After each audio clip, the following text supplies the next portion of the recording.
Bad Bunny's new album, Debí Tirar Más Fotos. Honestly, it feels like the perfect title for someone whose life constantly looks like it's ripped from a movie. Whether he's lighting up Coachella as the first Latin artist to headline, or sparking a fight on Twitter with a single, Unapologetic.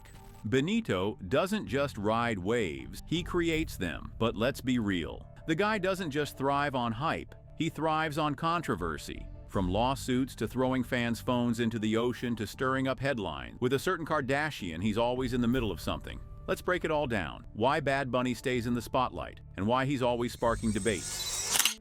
Album rollouts and boundary-pushing music. If the title didn't clue you in, it's already giving introspection. The teaser for the album is all moody aesthetics and nostalgia vibes, like the guy's been scrolling his own camera roll and feeling some kind of way. But let's not forget, this is Bad Bunny. The man doesn't just write sad boy anthems, he uses his music to push boundaries and flip expectations. Take Andrea from Un Verano Sin Ti.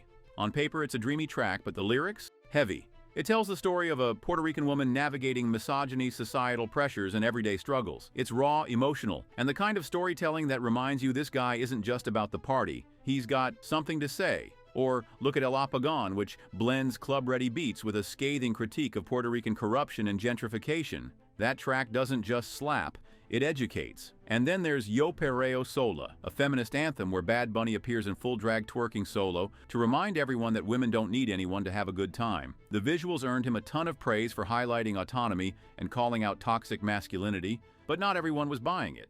Critics accused him of queer-baiting, saying the drag performance felt more like a PR move than genuine allyship.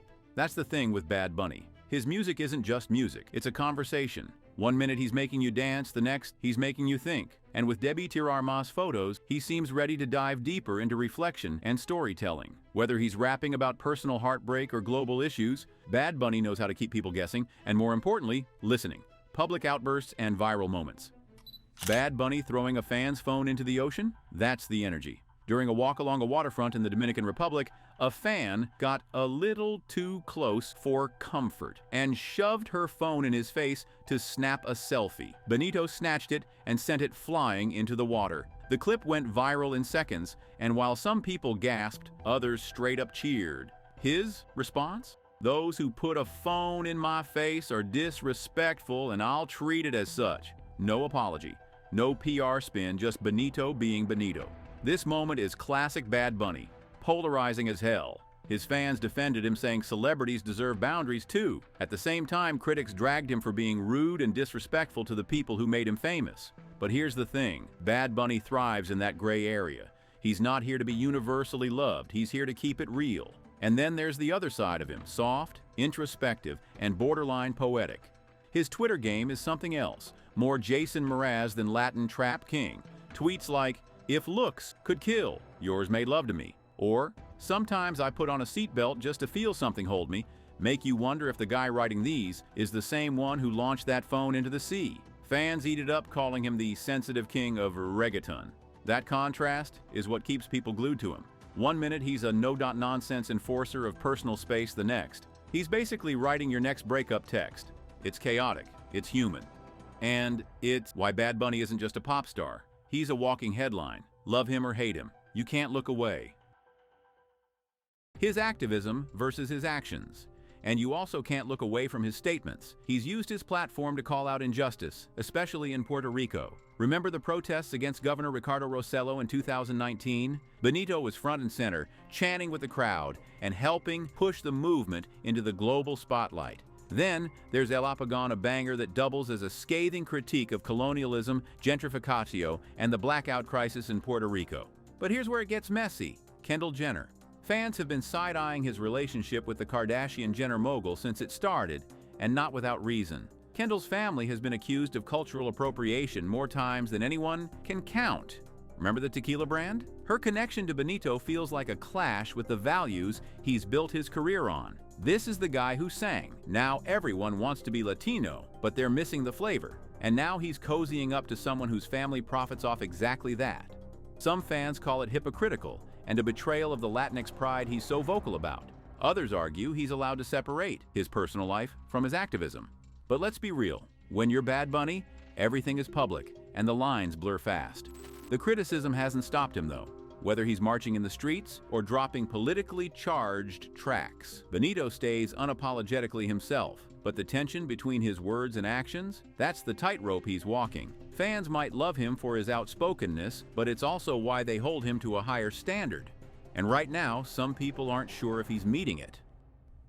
Legal drama and industry controversies.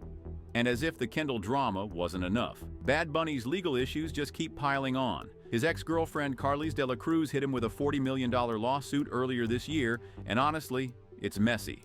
The issue?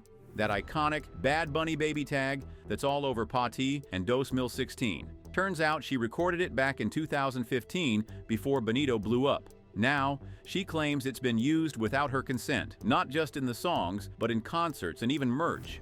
Her lawyers called it an attack on her privacy, morals, and dignity. Heavy stuff for a 2-second soundbite.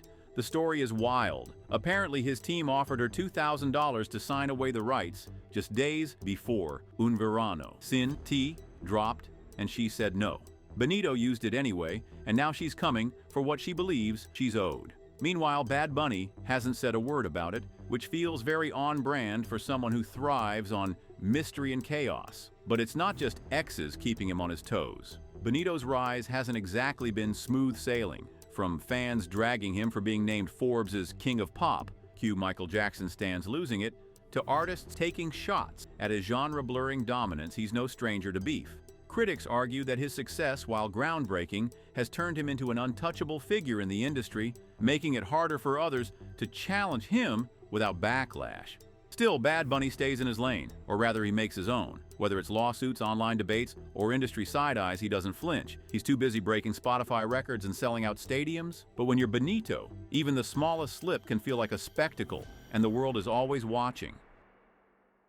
Cultural impact and staying power. For all the chaos, Bad Bunny's impact is undeniable. The dude has redefined what it means to be a global pop star, shattering records and expectations while making the industry play catch-up. Spotify? He's owned it for 3 straight years as the most streamed artist on the planet. Un Verano Sin Ti didn't just break records, it became the most streamed album in Spotify history. The man doesn't drop music, he drops moments. But calling him the King of Pop? That's where things got tricky. When Forbes slapped that title on him, fans of Michael Jackson went ballistic. Name one pop song he's made. They tweeted in all caps as if the streaming numbers didn't already do the talking. The backlash was more than the title. It was about the bravado. Bad Bunny has made it clear he doesn't need to sing in English to dominate globally. That's the real flex, and it's one that ruffles feathers as much as it earns applause. What makes him so compelling, though, is the duality. He's a trendsetter and a disruptor, someone who's as comfortable headlining Coachella as he is calling out Puerto Rican corruption. He blurs the lines between genres, between activism and entertainment, between artist and provocateur. He's the guy who will drop a deeply political anthem like El Apagón and then follow it up with a tweet about missing someone's kisses. That's the brand. Unpredictable, unapologetic, and utterly magnetic.